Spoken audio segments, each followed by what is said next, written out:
ചേച്ചി ഞാൻ 10ലാണ്, മോട്ടിവേഷൻ തരുമോ? നീ ഇന്ന് ക്ലാസ്സിൽ പോകാതെ ഇന്ന് നീ എന്തിനാണ് ഇവിടെ വന്നിരിക്കുന്നേ?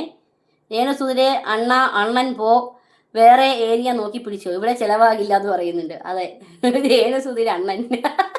ചിലപ്പോ മാസ ശമ്പളം ഒക്കെ ആയിരിക്കും. നീ 10 പഠിക്കുന്ന ഒരാൾക്കാ, നീ എന്തിനാണ് സ്കൂളിൽ പോകാഞ്ഞേ? ഏ പഠിക്കാൻ പോകണ്ടടാ നിനക്ക്. നിനക്ക് ഒരു മോട്ടിവേഷനും തരാനില്ല. നീയൊക്കെ അനുഭവിക്കുമ്പോൾ നീ പഠിച്ചോളൂ. അല്ല ലൈവിലും എവിടുന്നേലും കുറച്ച് കൃമികൾ കയറി വരും. അതെ, പോച്ച പുരോഗമിച്ച്. ഇത് 10ാം ക്ലാസ് ഓൺലൈൻ ട്യൂഷൻ ഒന്നും അല്ല. അതന്നെ അവനത്തിന് മോട്ടിവേഷൻ കൊടുക്കാൻ ഒരു മോട്ടിവേഷനും ഇല്ല. നീയൊക്കെ പഠിക്കാതെ മാർക്കില്ലാതെ അയക്കുമ്പോൾ നീയൊക്കെ അനുഭവിക്കും. അത്ര തന്നെ. സ്റ്റഡി ലീവ് എക്സാം, എന്നിട്ട് സ്റ്റഡി ലീവിന് എന്റെ ലൈവിലാണ് വന്നിരിക്കുന്നത്. പഠിക്കാനൊന്നും ഇല്ലേ? പോയിന്ന് പഠിക്കണേക്കാ.